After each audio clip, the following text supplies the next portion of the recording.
Hello students, ये class 12 का unit 1 electric charges and fields का वन शॉट वीडियो। यहाँ पे क्या होगा, आपका क्विक रिवीजन होगा। ओके, तो लेट्स स्टार्ट।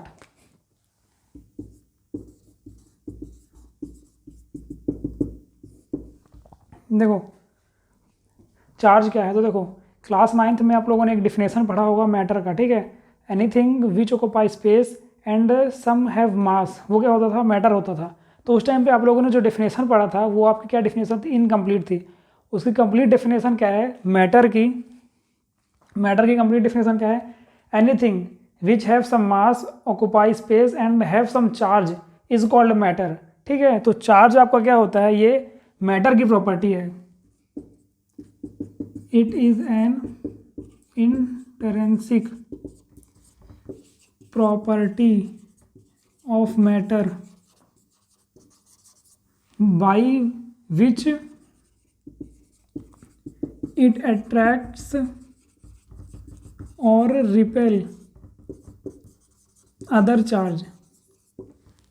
ठीक है, देखो चार्ज का क्या प्रॉपर्टी है, ये दूसरे चार्ज को क्या करेगा, रिपेल करेगा या अट्रैक्ट करेगा। ये क्या है, चार्ज की प्रॉपर्टी है। देखो कुछ एग्जांपल जैसे मैं देख लेता हूँ कि देखो अभी क्या है, ठंड का टाइम चल रहा है। ठीक है, तो ये एग्जांपल आप करके भी देख लेना।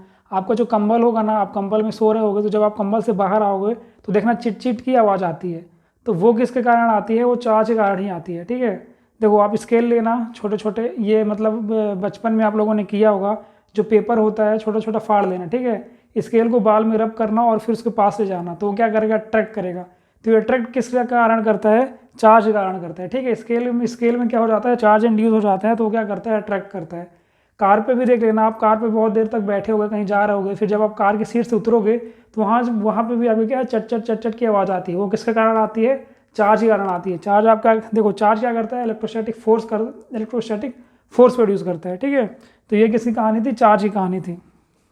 इसको रिप्रेजेंट कैसे करते हैं, क्यों करते हैं, और इसका वो क्या होता है, यूनिट क्या होता है, कूलम होता है। अब अपन आएंगे प्रॉपर्टीज़ ऑफ चार्ज में।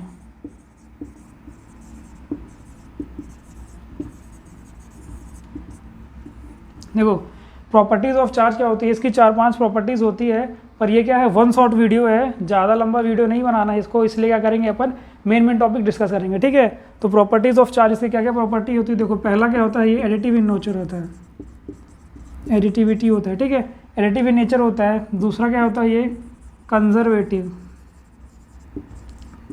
तीसरा क्या होता है, ये क्वांटाइजेशन। और चौथा इसका क्या प्रॉपर्टी रहता है, आइसोलेटेड सिस्टम में क्या रहता है, रिमेन कांस्टेंट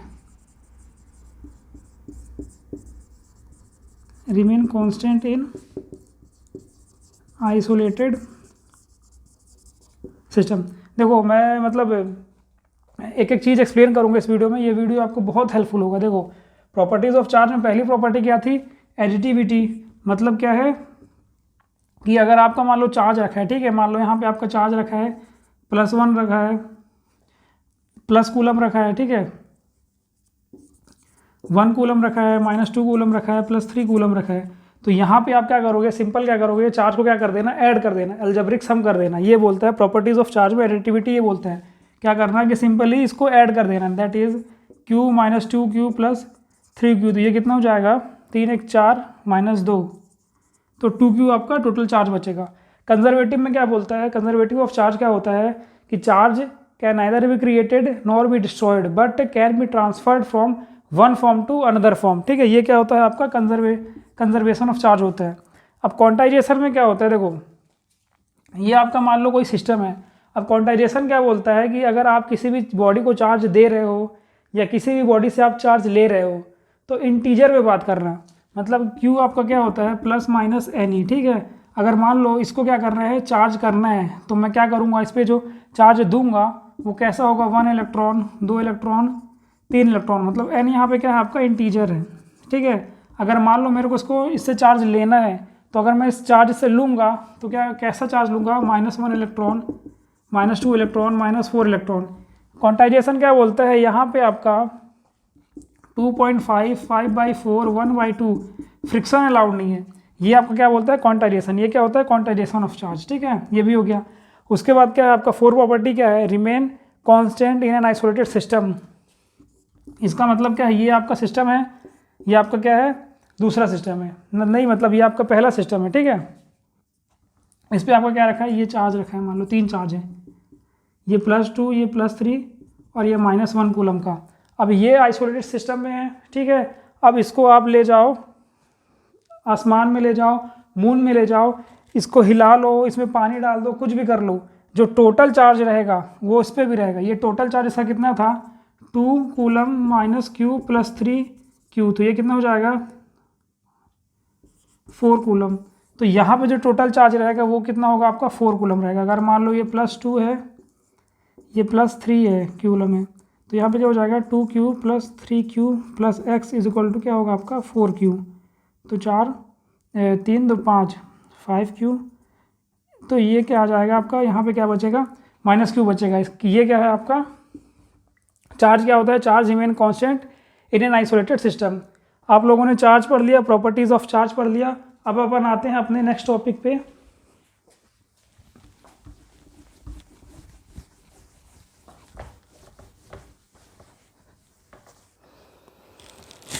अपना नेक्स्ट टॉपिक है कूलम्स लॉ।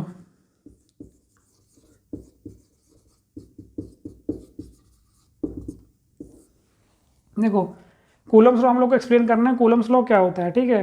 तो देखो 9th 10th क्लास में आप लोगों ने अच्छे से पढ़ा था कि जो पॉजिटिव चार्ज होते हैं, मतलब जो सेम टाइप के चार्ज होते हैं, जैसे आपके जो पॉजिटिव चार्ज हो गए, ये क्या करते हैं रिपेल करते हैं, ठीक है। और जो अपोजिट साइन के चार्ज होते हैं, जैसे पॉजिटिव चार्ज हो गए, नेगेटिव चार्ज हो गए, ये क्या करता है आपको अट्रैक्ट करता है। इतनी बात हम लोग को पता है। तो कूलम्स ने अगला क्वेश्चन क्या किया, कूलम्स ने बोला कि मेरे को इनके मैग्नीट्यूड बताओ, मतलब अगर ये खींच रहा है इसको तो कितनी ताकत लगा के खींच रहा है, ठीक है। अगर मान लो ये चार्ज इसको फोर्स लगा के ढकेल रहा है, रिपेल कर रहा है, तो ये इस पर कितना अमाउंट से इसको ढकेल रहा है, ठीक है। कूलम्स ने किसकी बात की, मैग्नीट्यूड की बात की। देखो जैसे मान लो मैंने अपने फ्रेंड को पैसा दिया, ठीक है, तो कूलम्स आया और बोला कि पैसे दे रहे हो ये तो ठीक है, पर मेरे को ये बताओ कितने पैसे दे रहे हो, 100 रुपये दे रहे हो, 2000 दे रहे हो, 2 करोड़ दे रहे हो। तो कूलम्स ने यहाँ पे यही क्वेश्चन किया, ठीक है। देखो कूलम्स ने क्वेश्चन ये किया, फिर क्या किया कूलम्स ने अपने लैब वगैरह में बैठा, दिमाग लगाया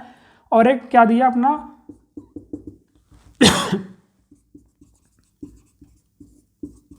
एक एक्सपेरिमेंट में कूलम्स ने क्या किया कि इनके मैग्नीट्यूड की बात बता दी। उसने बोला कि देखो अगर ये, उसने क्या बोला कि आपको पॉजिटिव चार्ज है, ये दूसरा पॉजिटिव चार्ज है, ठीक है।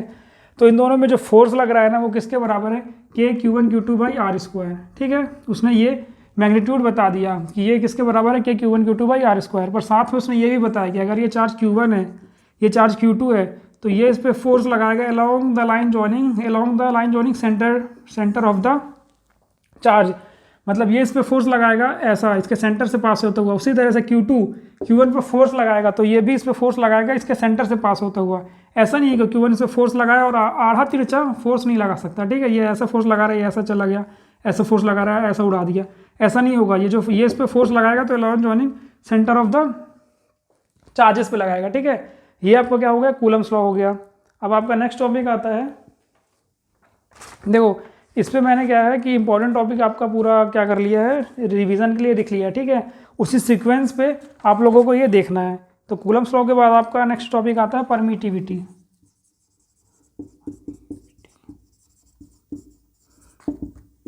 देखो परमिटिविटी क्या होता है, कोई भी आपका मान लो मीडियम है, ठीक है, तो उस मीडियम पे फोर्स कितना लग रहा है वो क्या करता है, परमिटिविटी डिसाइड करता है। मेरे को पता है कि आप लोगों को समझ में नहीं आया होगा, इसीलिए मैं क्या करता हूँ पहले एग्जांपल से बताता हूँ, ठीक है। तो पहले मैं क्या करता हूँ एग्जांपल लेता हूँ। देखो ये आपका सिस्टम है, ठीक है। यहाँ पे आपका पहला चार्ज Q1 रखा है और आपका यहाँ पे क्या रखा है, दूसरा चार्ज क्या रखा है, Q2 रखा है। ये सिस्टम क्या है आपका वैक्यूम है। यहाँ पे अगर मैं फोर्स निकालूंगा इन दोनों के बीच पे तो फोर्स आपका क्या आएगा, KQ1Q2/r² कूलम के हिसाब से। अगर मान लो यहाँ पे जो फोर्स आ रहा है वो कितना है 800 न्यूटन का है, ठीक है। अब इसी चार्ज पे, इसी सिस्टम पे मैं इसको मतलब इस पर क्या कर दूँ, पानी डाल दूँ, ठीक है। हर जगह मैं इसको पानी डाल दूँ तो इस पर क्या होगा, फोर्स बदल जाएगा। देखो चार्ज वही है, सब कुछ वही है, डिस्टेंस विस्टेंस सब कुछ वही है, पर यहाँ पे क्या होगा, अगर मैं पानी डाल दूंगा, मीडियम बदल दूंगा, तो जो आपका फोर्स आएगा वो 10 न्यूटन के बराबर हो जाएगा। पहले 800 न्यूटन था, यही फॉर्मूला लगाने के बाद इस पर क्या आ जाएगा, 10 न्यूटन फोर्स आ जाएगा। तो ये किसके कारण चेंज हो रहा है, यहाँ पे जो आपका 800 से 10 न्यूटन आ रहा है, ये सिर्फ और सिर्फ किसके कारण चेंज हो रहा है, परमिटिविटी के कारण चेंज हो रहा है।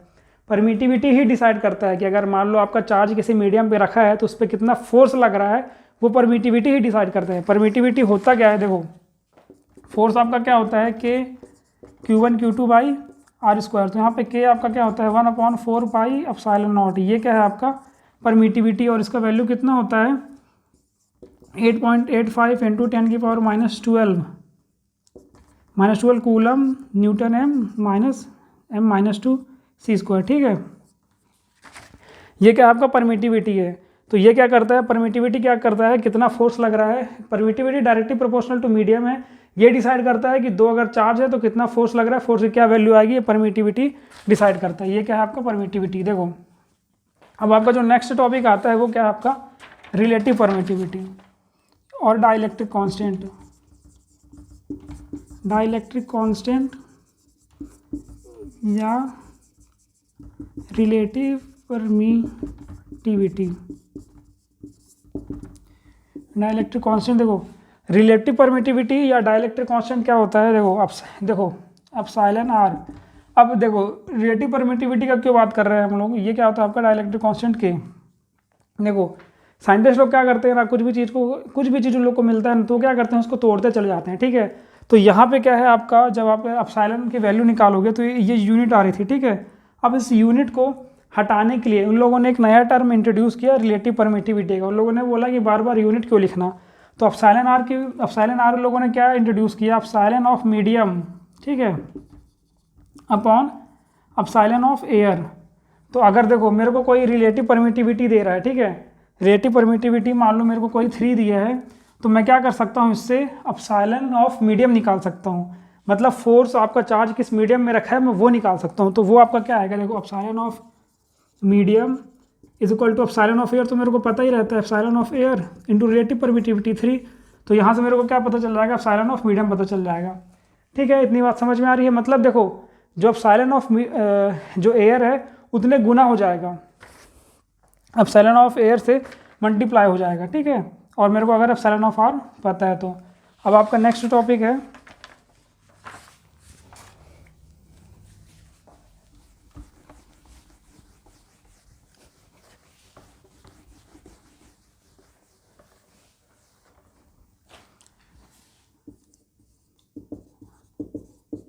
Principle of superposition. देखो प्रिंसिपल ऑफ सुपरपोजिशन क्या होता है, देखो सुपरपोजिशन का नाम मैं आपको हिंदी मीनिंग बता देता हूँ। हिंदी मीनिंग क्या होता है, एक के ऊपर एक। ठीक है, यहाँ पे देखो प्रिंसिपल ऑफ सुपरपोजिशन से हम लोग क्या समझते हैं, यहाँ पे आपका मान लो चार्ज रखा है, ये आपका चार्ज रखा है Q1, ये आपका चार्ज रखा है Q2, ये आपका चार्ज है Q3 और ये आपका चार्ज है Q2। ठीक है, तो देखो Q1 वाला इस पर फोर्स लगाएगा, ये भी मान लो पॉजिटिव है और ये भी पॉजिटिव है। Q1 इस पर फोर्स लगाया ऐसे, Q3 इस पर फोर्स लगाया ऐसे। ठीक है, तो यहाँ पे अगर मैं टोटल फोर्स निकालूँ Q2 पे मैं टोटल फोर्स निकालूँ तो वो क्या आएगा, Q1 के कारण आएगा और Q3 के कारण आएगा। टोटल फोर्स अगर मैं निकालूँ 2 पे तो वो क्या आएगा, 1 के कारण आएगा और 3 के कारण आएगा। अब 3 वाला फोर्स लगा रहा है यहाँ पे 2 वाला फोर्स लगा रहे हैं यहाँ पे, तो जो इनका नेट वेक्टर होगा, वेक्टर सम होगा, वो कुछ आएगा ऐसा।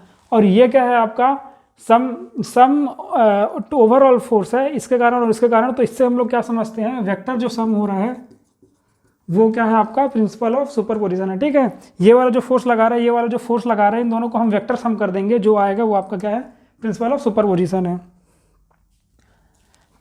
प्रिंसिपल ऑफ सुपरपोजिशन है। उसके बाद आपका टॉपिक है इलेक्ट्रिक डाइपोल।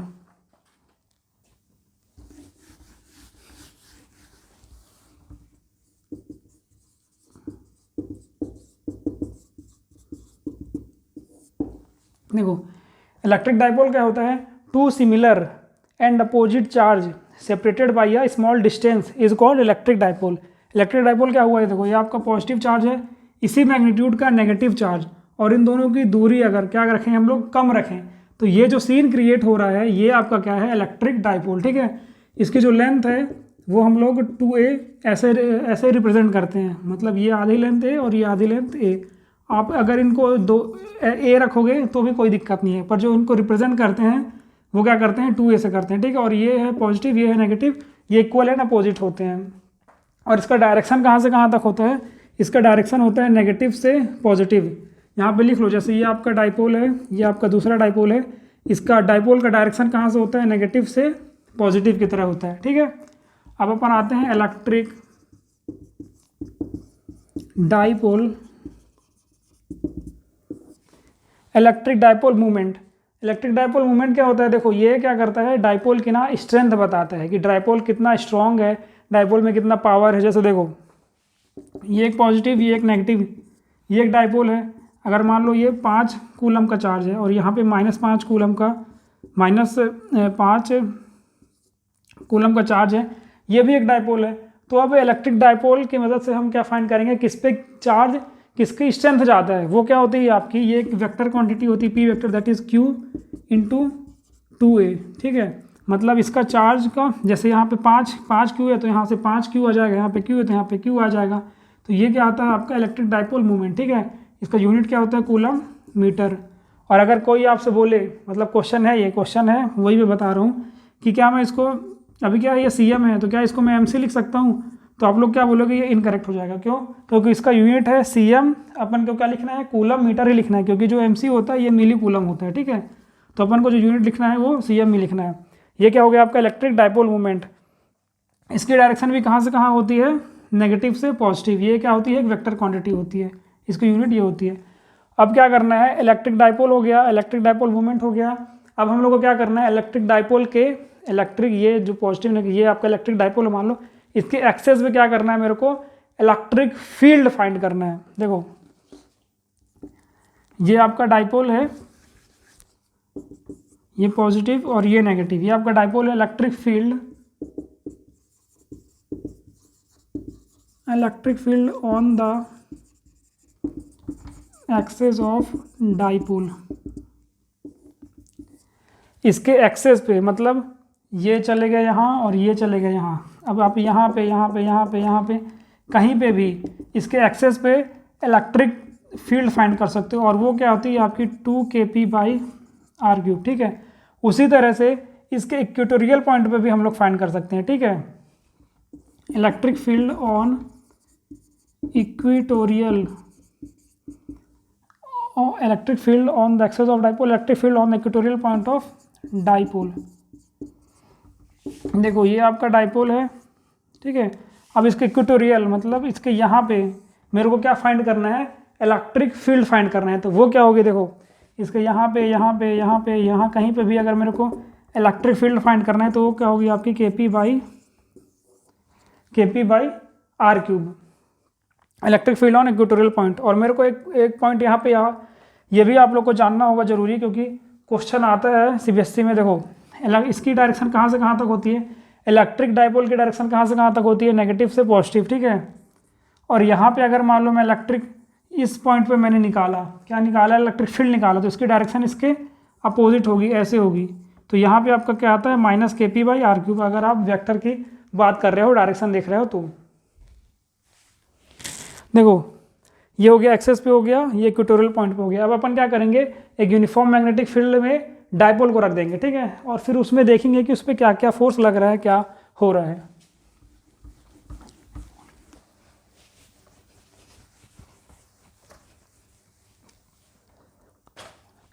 अब अपना नेक्स्ट टॉपिक है dipole on a uniform electric,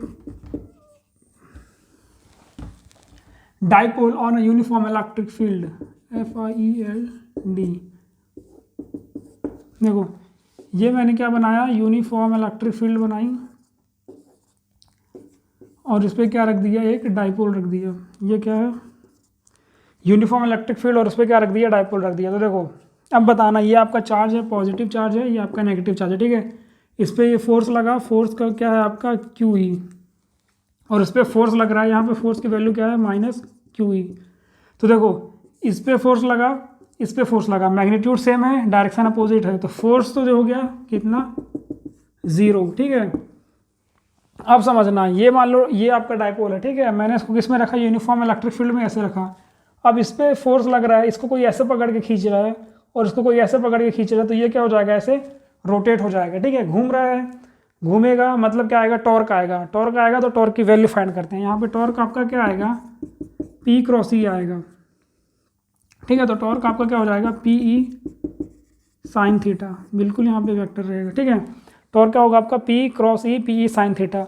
अब ये साइन थीटा की वैल्यू कहाँ से अपन फाइंड करेंगे, तो देखो टॉर्क को थोड़ा सा डाइपोल कैसे बनाओ, यहाँ पे इलेक्ट्रिक फील्ड ये है, ठीक है, और ये नेगेटिव ये पॉजिटिव, तो डाइपोल की डायरेक्शन क्या है, ये है, तो ये जो एंगल है आपका थीटा, ये एंगल थीटा, ये एंगल थीटा, ठीक है। मतलब P वेक्टर और E वेक्टर के बीच का जो एंगल है वो आपको लेना है यहाँ पे, ठीक है, थीटा वो वैल्यू लेना है। क्या हो गया, dipole on uniform electric field. अब आपका देखो टॉर्क ऑन हो गया, इलेक्ट्रिक फील्ड हो गया। अब आपको क्या, अब हम लोग को क्या पढ़ना है, इलेक्ट्रिक लाइन ऑफ फोर्स पढ़ना है, ठीक है, लाइन ऑफ फोर्स पढ़ना है। और लाइन ऑफ फोर्स की क्या देखना है, प्रॉपर्टी देखनी है। तो चलो उसको भी कर ही लेते हैं। देखो सबसे पहले तो मैं बेसिक बता देता हूँ आप लोगों को। जैसे देखो मान लो अब क्या पढ़ रहे हैं, line of force.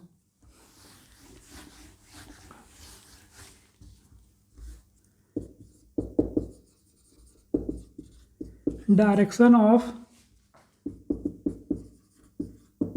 Electric field, ठीक है।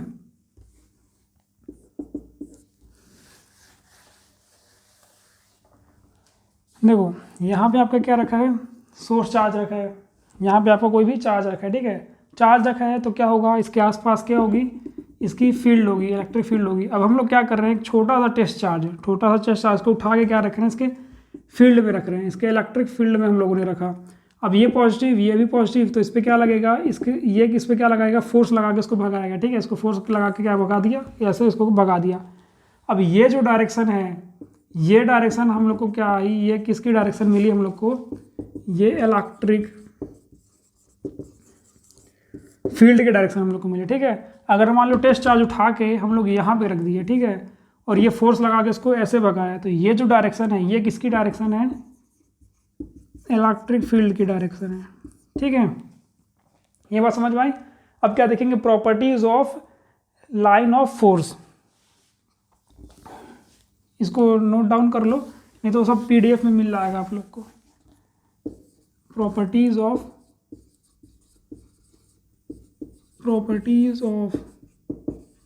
लाइन ऑफ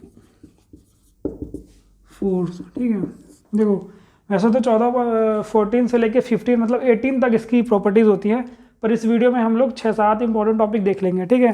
तो देखो पहला पॉइंट क्या है,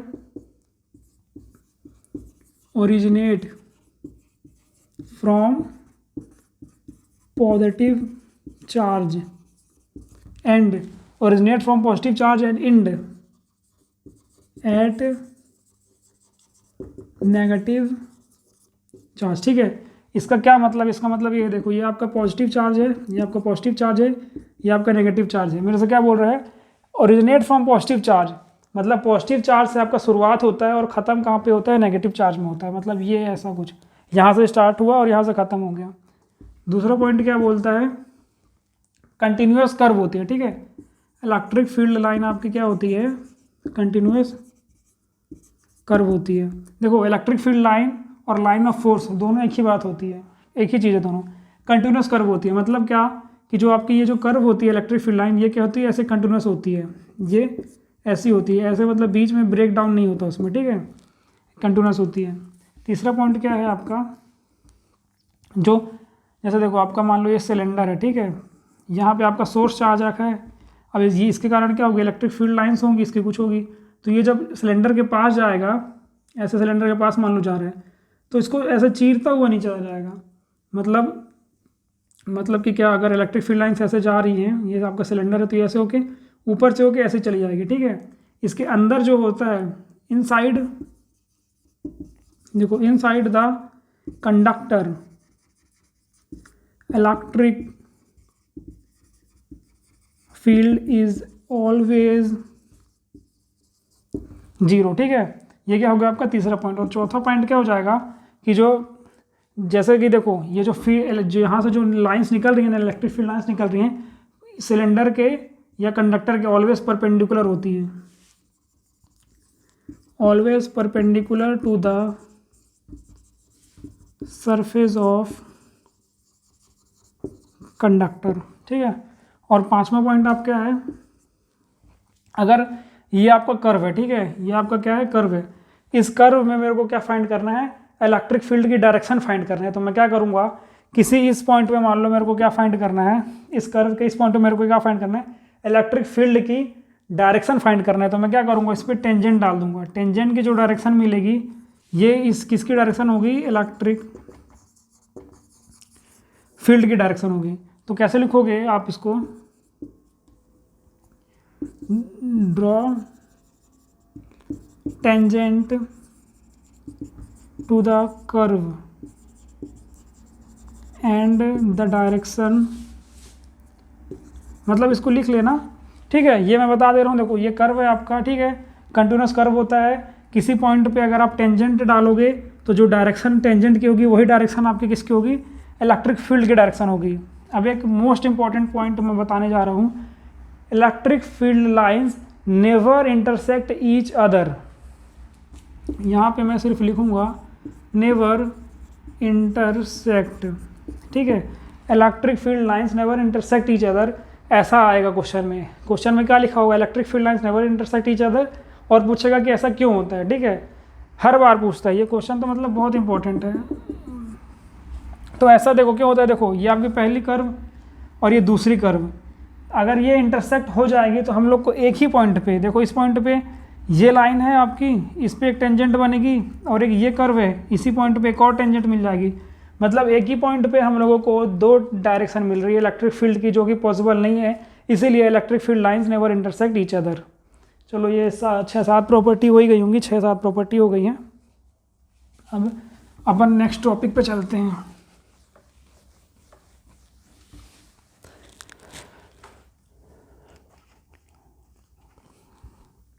अब हम लोग को क्या देखना है, electric field lines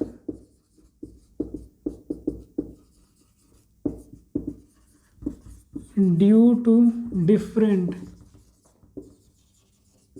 charge conductor, ठीक है। देखो जैसे ये आपका क्या है, पॉजिटिव चार्ज है, ठीक है। अब इसके कारण जो इलेक्ट्रिक फील्ड लाइंस बनेंगी वो कैसी बनेंगी, रेडियली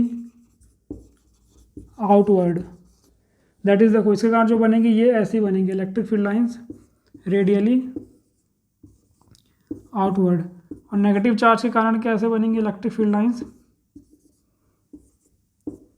रेडियली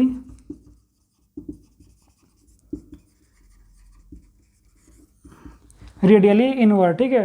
अब अगर आपको मान लो एक पॉजिटिव चार्ज है, ये एक नेगेटिव चार्ज है, इसके कारण आपको क्या बताना है, इलेक्ट्रिक फील्ड लाइंस बनाना है। तो आप लोग देख लो कैसे बनती है, फिर इसको प्रैक्टिस कर लेना। ये यहाँ से ओरिजिनेट हुई और यहाँ जाके टर्मिनेट हुई, ये ऐसा,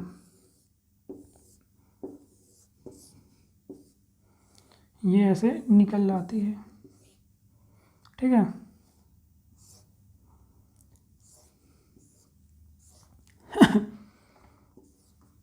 देखो यहाँ से स्टार्ट और यहाँ पे जाके एंड, और ये यहाँ पे ऐसे घुसती हैं और यहाँ से ऐसे ये निकलती हैं। और अगर आपका मान लो कंडक्टर है जिस पे पॉजिटिव चार्ज है, तो उसके कारण इलेक्ट्रिक फील्ड लाइंस कैसी होती हैं, ऐसी निकलती हैं, away from the positive charge ऐसे। और अगर मान लो आपका ये पॉजिटिव चार्ज है, ठीक है, और ये पॉजिटिव चार्ज है, दो पॉजिटिव चार्ज है, तो यहाँ पे इलेक्ट्रिक फील्ड लाइंस कैसे होंगी, देखो ये थोड़ा जाएगी रुक जाएगी, ये थोड़ा जाएगी रुक जाएगी। अब इसके कारण ये कुछ ऐसे, ये कुछ ऐसे, ये ऐसे, ये ऐसे, ये ऐसे, ये ऐसे, ये ऐसे, ये ऐसे से, और ये ऐसे, ठीक है। ये तो देखो आपको लोगों को प्रैक्टिस करना पड़ेगा, देखने से कुछ नहीं होगा। तो ये आपका क्या हो गया, electric field lines due to different charge conductor. देख लो मैं इसको क्या करने जा रहा हूँ, रब करने जा रहा हूँ।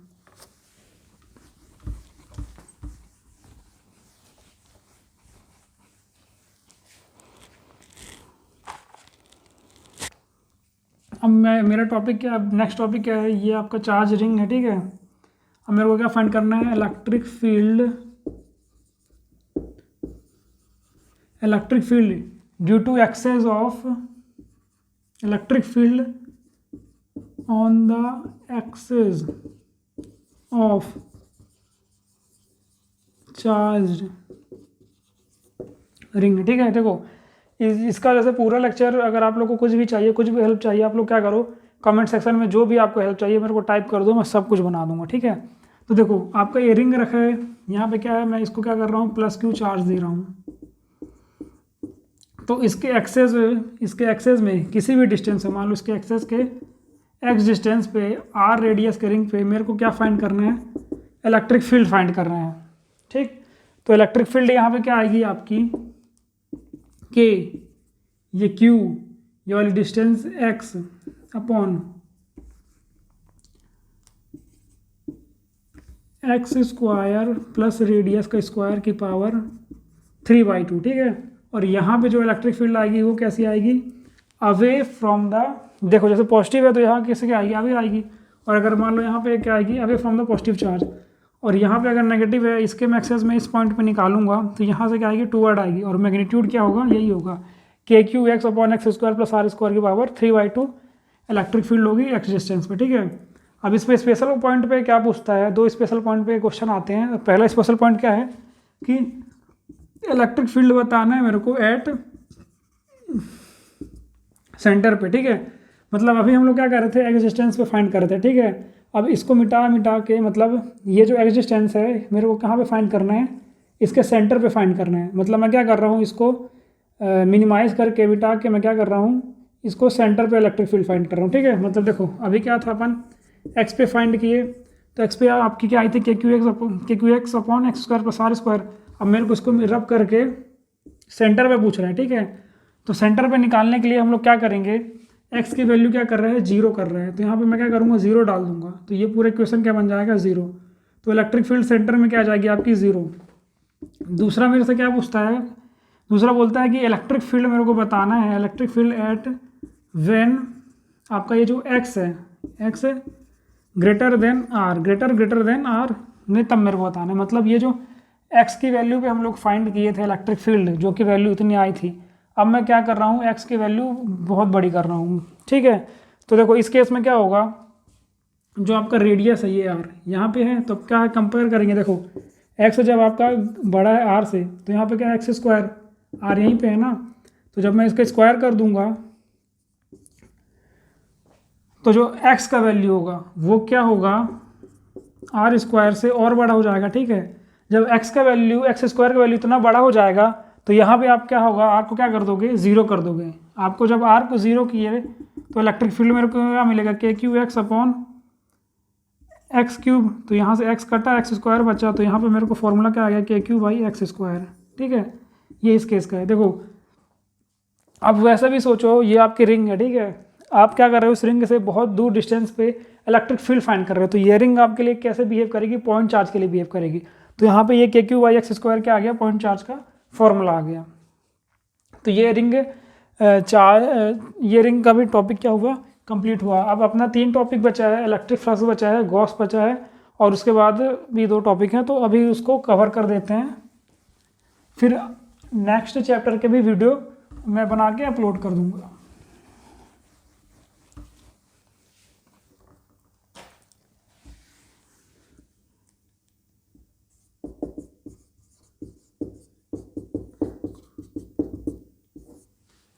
देखो इलेक्ट्रिक फ्लक्स क्या होता है, देखो इलेक्ट्रिक फ्लक्स क्या होता है, number of electric field line passing perpendicular to a surface is called electric flux. क्या मतलब, देखो ये आपका सरफेस है। ठीक है, अभी इसको छोड़ो,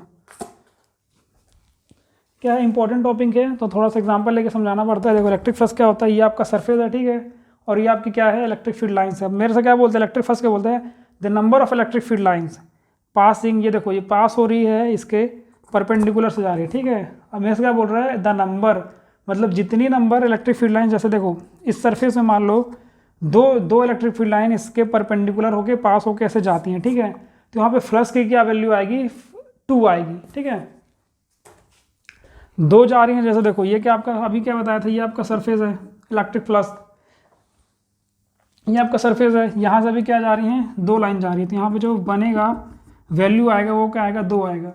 अगर मैं लाइन बढ़ा दे रहा हूँ, मतलब ये मैं इतनी लाइन कर दिया, 5 लाइन कर दिया, तो यहाँ पे जो इलेक्ट्रिक फ्लक्स की वैल्यू आएगी वो क्या हो जाएगी आपकी 5 हो जाएगी। ठीक है, ये क्या होता है आपका नंबर, देखो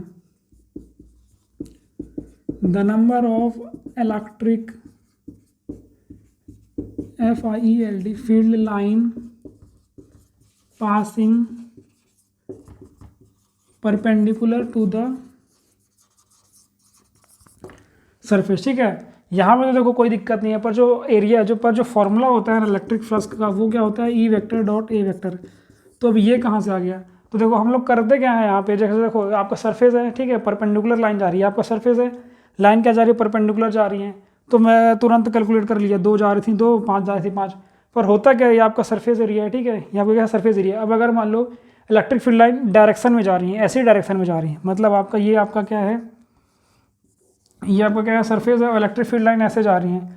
तो अब इस केस में आपका मेरे को क्या फाइंड करना है, इलेक्ट्रिक फ्लक्स फाइंड करना है। तो यहाँ पे क्या होगा, देखो यहाँ पे परपेंडिकुलर तो जा नहीं रही है, एरिया वेक्टर क्या होता है 2D में, सरफेस का क्या होता है परपेंडिकुलर होता है, तो ये कैसे जा रही हैं, जो इलेक्ट्रिक फील्ड जा रही है थीटा एंगल पे जा रही है। ठीक है, तो अब क्या करेंगे, इसको ब्रेक करेंगे, इसका एक कंपोनेंट आएगा ये E cos थीटा, और एक कंपोनेंट आएगा इसका E sin थीटा। अब E sin थीटा तो देखो जो प्लेन है इसके ऐसे जा रही है, मतलब अलॉन्ग जा रही है, इसको चीरते हुए कौन निकल रहा है, E cos थीटा की जो है E cos थीटा का कंपोनेंट क्या कर रहा है, सरफेस को चीरते हुए निकल रहा है, उससे क्या है परपेंडिकुलर जा रहा है। ठीक है, तो E cos थीटा के कारण बनेगा आपका क्या बनेगा, फ्लक्स बनेगा। तो यहाँ पे आपका आ गया क्या E cos थीटा, और ये क्या है आपका एरिया वेक्टर।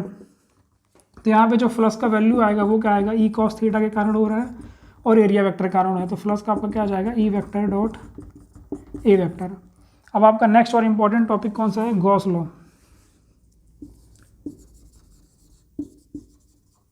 देखो गॉस लॉ क्या होता है, मैं एग्जांपल से समझा दे रहा हूँ, उसके बाद आपको डेफिनेशन फॉर्मूला बता दूंगा। ठीक है, देखो गॉस लॉ क्या बोलता है कि ये आपका सरफेस है, ये आपका क्या है गॉसियन सरफेस, क्लोज सरफेस है। ठीक है, यहाँ पे आपका मान लो चार्ज रखा है 5Q 1Q plus 2Q plus 5Q। तो यहाँ पे अगर मेरे को गॉस लॉ की वैल्यू फाइंड करनी है, मतलब यहाँ पे मेरे को क्या बताना है, टोटल इलेक्ट्रिक फ्लक्स को बताना है, तो वो क्या होता है Q इनसाइड, मतलब कि कितना चार्ज आपका इनसाइड में है, अपॉन क्या होता है आपका एप्सिलॉन नॉट, दैट इज यहाँ पे कितना चार्ज है आपका, ये -1 है, ये प्लस, ये 2, ये -1, तो टोटल कितना हो जाएगा 6 हो जाएगा। तो plus 6Q upon epsilon not, ये क्या है आपका गॉस लॉ के अकॉर्डिंग हम लोगों ने क्या निकाल दिया, इलेक्ट्रिक फ्लक्स निकाल दिया। देखो अब गॉस लॉ क्या बोलता है, गॉस लॉ बोलता है कि total electric flux through a closed surface is 1 upon epsilon not times the total charge enclosed by the surface. मतलब ये क्या है आपका 1 upon epsilon not times total charge enclosed by the surface. देखो अब अगर इसको फॉर्मूला से निकालोगे तो आप इसको ऐसे भी कर सकते हो, phi is equal to E dot ds, this is equal to Q upon epsilon naught, और इसकी आपको डेफिनेशन मिल जाएगी बुक से, आप बुक से याद रख लेना, बुक में यही लिखा गया है। अब बस 1 मिनट का लेक्चर और बचा है, उसको भी हम देख लेते हैं। देखो अब मेरे को क्या बताना है, इलेक्ट्रिक फील्ड निकालना है इनफाइनाइट लाइन के लिए। ये आपके लिए इनफाइनाइट लाइन है, मेरे को क्या फाइंड करना है, electric field due to infinite line. ठीक है, electric field due to infinite long charged wire, ये आपकी बहुत लंबी वायर है। ठीक है, अब इसके R डिस्टेंस पे मेरे को क्या फाइंड करना है, इलेक्ट्रिक फील्ड फाइंड करना है। वो क्या होता है आपका, वो आपका होता है एप्सिलॉन नॉट अपॉन 2 पाई,